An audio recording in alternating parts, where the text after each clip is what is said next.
Hello, hello, hello. Welcome to. I was about to say the Get Rich 101, but really, this is the let me see, the from surviving to thriving. So from surviving to thriving meetup. Yeah, that's what we're doing. That's what we're calling it. Surviving to thriving meetup. What's up, folks? I'm your host. I'm Sacred Rights, and I'm going to tell you about my book as usual. But I'm going to tell you my full bio because I don't usually give my full bio. So I'm going to add that to my screen so you can see it with me. So this is my website, sekurights.com. You can tune in whenever you like. Now we're going to read a little bit. Sekou Wrights has had more than his fair share of lives before surviving a hemorrhagic stroke. Among other things, he has authored several books, including Hack Your Pain Now, ghostwritten a New York Times bestseller, been included in a wide variety of anthologies, written a few columns, regular columns, directed a documentary short film, and even authored an autobiographical stage play. Perhaps what he's most known for, however, is running his first marathon just 4 months after his second stroke. Yes, really. He has several fancy sounding degrees, like a BA from Morehouse College, and an MFA from Creative Writing Fiction from the New School.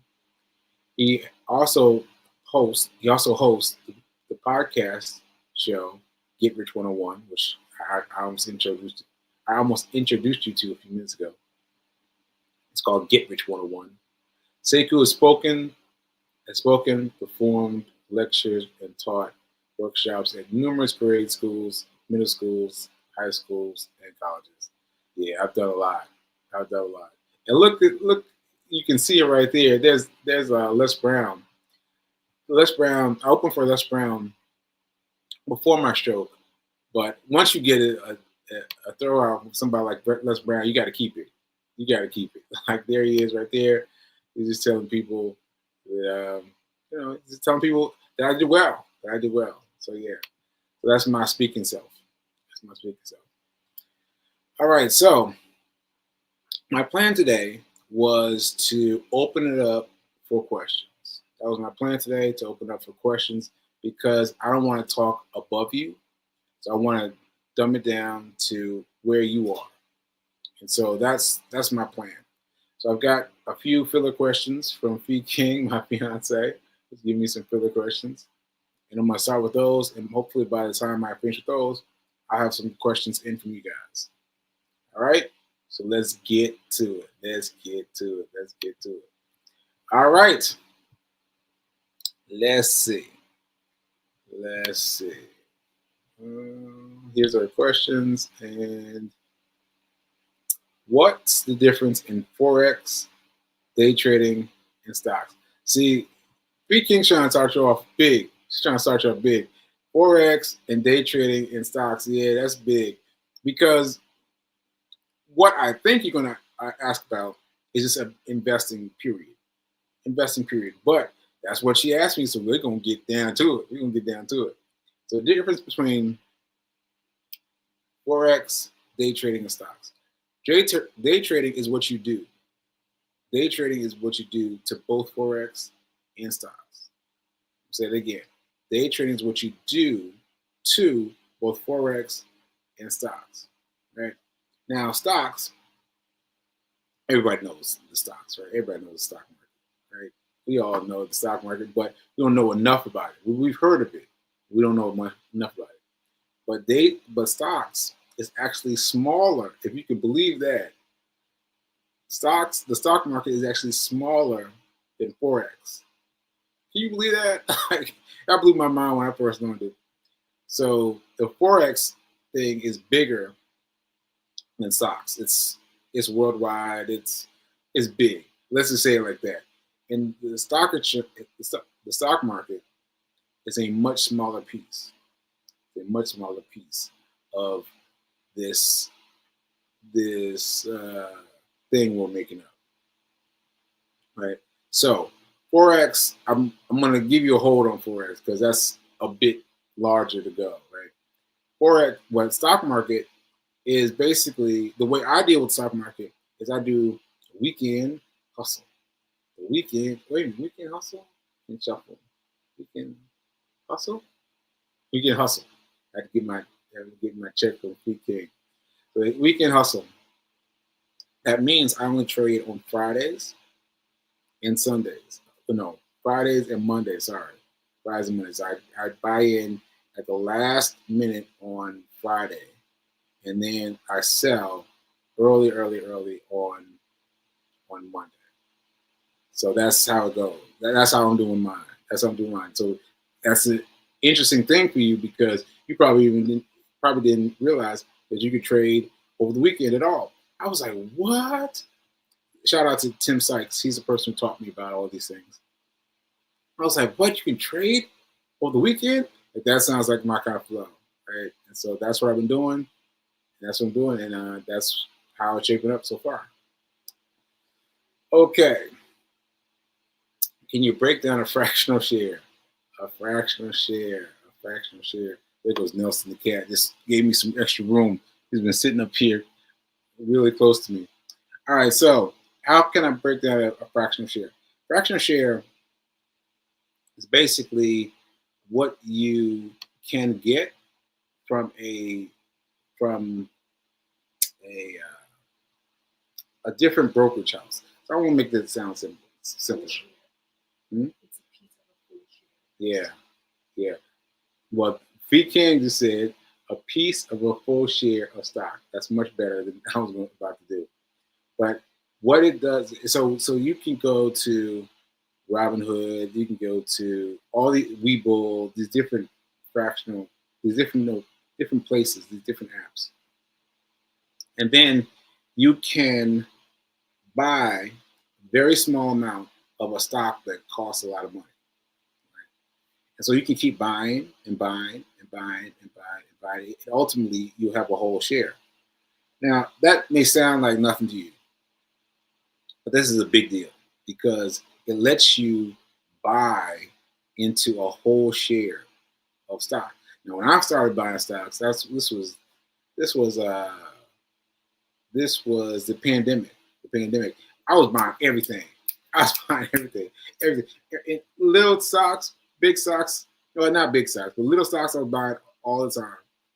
And I was just buying stuff because I was thrilled with the idea that I could own this. I could own this. Matter of fact, I the went to the hospital with my mom. Everybody's fine. Everybody's fine. But I went to the hospital with my mom, and I was sitting in the room, and I started Googling stuff in the room, and to see if it was publicly traded. And everything, everything was publicly traded. I started buying this. I started buying the bed. I started buying the chairs. I started buying the computer. I bought everything in there. Very, very small amounts, like a couple cents, very small amounts. But anyway, regardless, fractional shares are small pieces. Now, what you can do is you can add those up to a bigger share. See, because what you're trying to do is probably the same thing that I was trying to do was find the next Google, find the next thing. So you want to put out a bunch of feelers on different places. That's what I was doing with mom, like buying different things. Maybe one of these things is gonna blow up. Don't do it. Don't do it. What you want to do is put your money on something that's already big. Put your money on something that's already big. So you could, let's say, you could buy Netflix. You could buy, something big like that. And you can just buy it and buy it and buy it and buy it and buy it until you own a full share. And that will keep you safe. That will keep you safe. All right. So that's fractional shares. When did I start investing in stocks? I was just talking about that. When did you start investing in stocks? Yeah, I started in the pandemic, and this is what happened. I was like all of you, like scared and trying to figure it out and what's my money gonna do. And some friends of mine were talking about buying some stocks, and I was like, I don't know about that. I don't know about that. I don't know about that. But they kept talking about it. And sure enough, my FOMO, that's fear of missing out, FOMO, ultimately took shape, took form. I was like, oh, maybe I should do a little something. So I bought one share. I bought one share. And I was petrified. I thought the next day it would be gone. I thought the next day, overnight, my one stock would vanish. I thought it would vanish. Right? So I slept. I barely slept. I checked it in the morning, and it hadn't moved. I was like, huh, it hadn't moved. So I was like, all right, maybe tomorrow it'd be down to zero. I checked tomorrow, still hadn't moved. A little bit, but essentially it was still there. My dollar was still there. And I was like, huh. So I put a little bit more money, and then I got a kickback. I was like, wait a minute, I got a kickback? So a kickback is just like anything else. Like a kickback is money coming back to you. And I got money coming back to me after I had like $4 or $5 invested. And I got money coming back to me. It was bigger than my savings account and faster than my savings account. I was like, yo, what is this? What is this? I put a little bit more, a little bit more, a little bit more, a little bit more. And ultimately, I ended up with 40 shares, 41 $1 shares of AMC, which was selling then for $1 because that was pre-pandemic. But no, it was during the pandemic, and they thought they were going to shut down. And I held it until they realized that they weren't going under, and it shot up. It shot up, and I sold. So Fee King had heard me tell the story, and she asked a couple questions and broke it down. And so here it is. That's the day that I found. Wait a minute. Let me get it. I broke. Wait a minute. I made $1,200. There we go. I made $1,200 in about 30 days by using $1.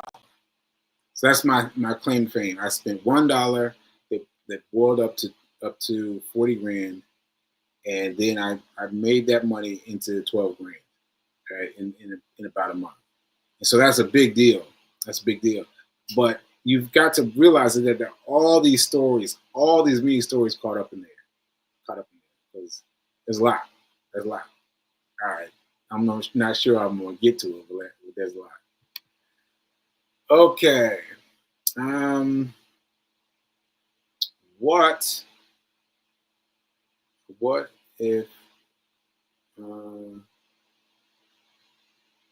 if I lost money investing in the stock market? Okay. I believe she asked me if she's invested in the stock market. What has happened? Is that right, Fee? What if lost my money investing in the stock market? Yeah. So people are concerned with, I don't know if I should invest because what if I lose my money? Oh, that's the question. How do you approach that? Okay. Yeah. So you heard me talk about it. You heard me talk about it because I invested at $1. I invested at $1, and I swear to you, now that I swore to you then that I thought it was going to vanish. That $1 was going to vanish, right? And I stuck in there, and I hung in there, and I kept chipping away. And so, what you have to do is not try to get rich by yourself. That's it. You've got to not try to get rich by yourself. Like, I am here. I'm offering myself to you, right? I'm offering myself to you. You guys ain't got the question yet, right? But I'm offering myself to you so that you can learn from me. Because you can do it by yourself. I did it myself. You can do it yourself, but it will it will make it much easier for you to work with someone. Work with someone. So if you want to know, do a DM. Do a DM. Send me your email address. DM me your email address and just connect. I'll send you the email and I'll get you hooked up. Yeah, but you've got to be interested though. You've got to be interested. Like you have to really be interested in making money. Because if you ain't interested, you ain't got my time. Like, like this is what I'm into right now. I'm into making my money because sidebar, I mentioned the stroke earlier, but I forgot to tell you that I had no benefits. I had no benefits, zero benefits. Right? Can you imagine not having benefits and having something as medically compact, grounded as a stroke? Like that's a serious thing. That's a serious thing. So I got very interested in money. I've been dedicating myself to money, and my Get Rich 101 has gone up and up and up. It's like 780 episodes of that. It's like you can go all the way back to the beginning. In the beginning, the first thing I did was I read this book, The Science of Getting Rich. The Science of Getting Rich by Wallace D. Wattles. This is what I read first on the podcast. It's still there. Still there. People are still listening. People are still checking it out. So check it out. Yeah. So anyway, that's what I have to say. You have to believe. You have to believe. You have to believe. All right. Let's see. I'm not good at math. Do I need to be good at math to invest in stocks? No. Let me tell you, I'm laughing because I have been terrible about math. So much so, I used to call myself. I used to say that I had dyscalculia, which is a real word. It's really in the dictionary. It's it's a word that exists up there. Dyscalculia means I mess with math. That's what that means.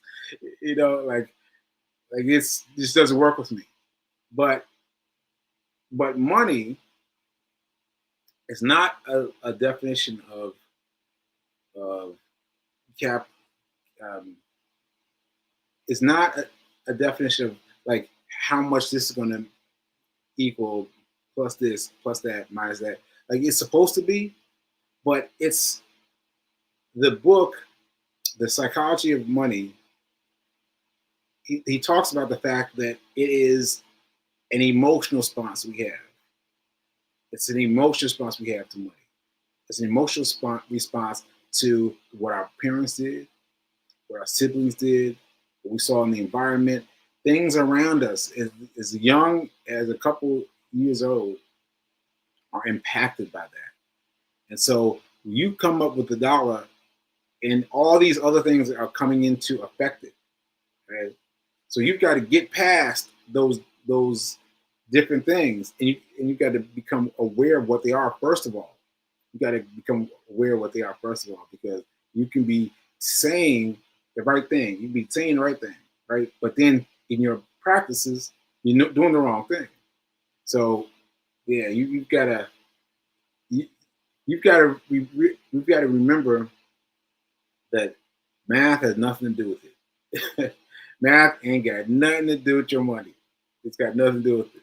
So get out there and make some arrangements. Get in touch with someone. If not in touch with me, get in touch with someone about being available to focus on your money. You've got to be able to think about it. Just be able to think about it. Thinking about it will do that much more for you. All right, folks. Now, y'all ain't said nothing. Y'all ain't said nothing. So I'm going to tell you about my various things, and I'm going to close out. And we're going to try this again. We're going to try this again someday soon. We're going to try this again, but I hope that you guys are listening. So I wanted to introduce my various things, so I always forget, right? So here's one. Hero. The Hero shirt. Hero shirt and the hero hoodies are available on my website. Let's go over here to the website. Go over here to shop, and there's some of my previous things. You can buy those. But here we go.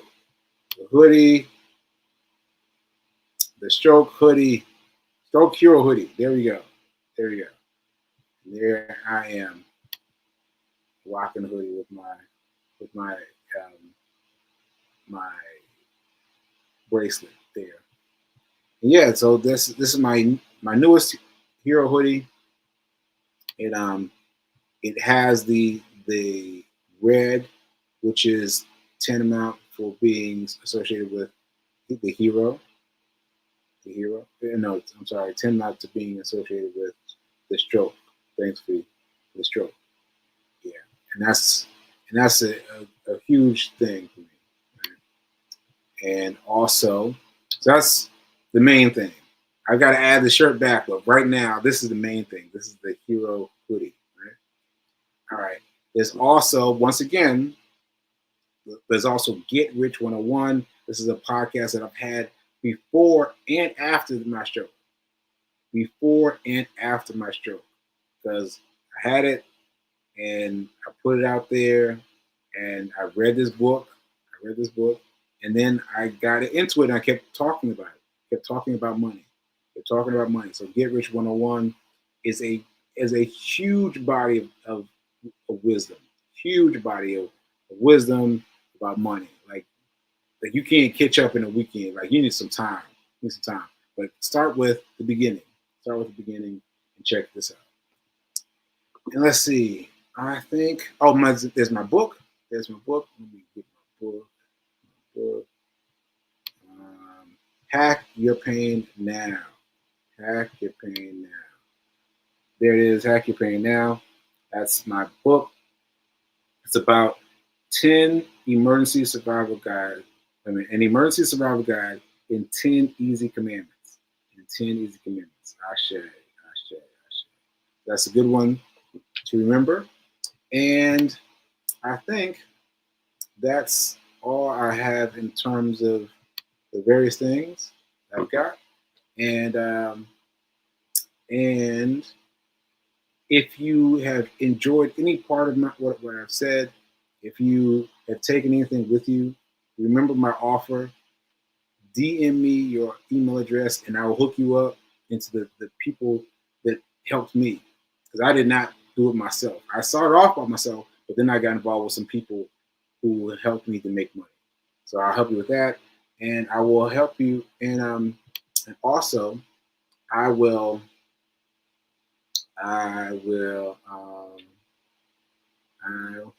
sorry, B Kings distracted me. Hold on. So I will also what